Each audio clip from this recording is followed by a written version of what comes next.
ہماری pension trust fund کے account سے ادا ہونی چاہیے۔ اس کا پی آئی اے کے اکاؤنٹ سے کوئی تعلق نہیں ہے، نہ ہی فنڈز مینجمنٹ کے ساتھ کوئی تعلق ہے، لیکن کیونکہ پیسہ ٹرسٹ فنڈ میں موجود نہیں ہے اور پی آئی اے نے اسے اپنے کام کے لیے استعمال کر لیا ہے، اس لیے اب وہ ہمیں اپنے ریونیو میں سے پیسہ نکال کر پینشن کی ادائیگی کرتے ہیں۔ یہ سراسر قانون کی خلاف ورزی ہے اور یہ خطرہ منڈلاتا رہے گا۔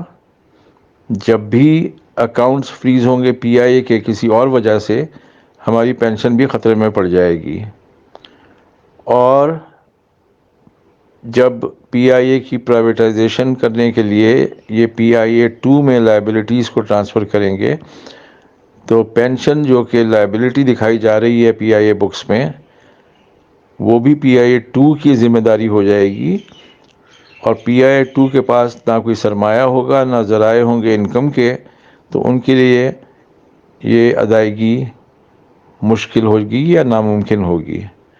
ان کا انحصار حکومت پاکستان کے دیے ہوئے فنڈز پر ہوگا، وہ جب ریلیز کریں گے تب ہمیں پینشن ملتی رہے گی۔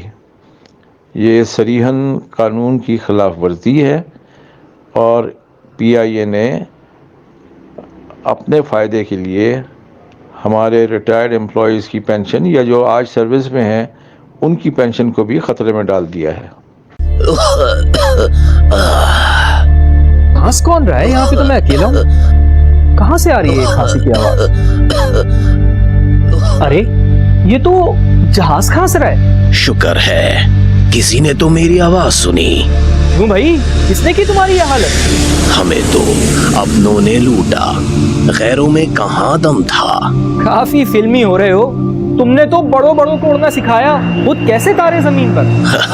کیا یاد دلایا دوست، وہ بھی کیا دن تھے۔ ایمریٹس جیسی بڑی ایئر لائن کو میں نے ہی تو آسمان پر پہنچایا تھا، اور بھی کئی کروڑوں اربوں کما کر دیے ملک کو، دنیا میں نام روشن کیا۔ پھر کیا ہوا؟ کبھی کے دن بڑے، کبھی کی راتیں، اور ہماری رات تو شاید شیطان کی آنکھ جیسی لمبی ہو گئی ہے۔ کچھ حکام کی کرپشن اور بد انتظامی، کچھ حکومت کی مجرمانہ غفلت سے میں برباد ہو کر رہ گیا ہوں۔ پہلے اپنے ہم وطنوں کو دنیا کی سیر کراتا تھا، اب تو میرے کچھ راستے بھی بند کر دیے گئے ہیں۔ میرے ایک ساتھی کو تو لاپتہ کر دیا گیا، جب ملا تو پتہ چلا بک چکا ہے۔ سنا ہے مجھ سمیت تمام ساتھیوں کو غیروں کے ہاتھوں بیچا جا رہا ہے۔ ہو سکتا ہے کہ اس کے بعد تمہاری یہ رات ختم ہو اور تمہارے اچھے دن آ جائیں، مگر ہمیں اپنے قیمتی اثاثے سے ہاتھ دھونا پڑے گا۔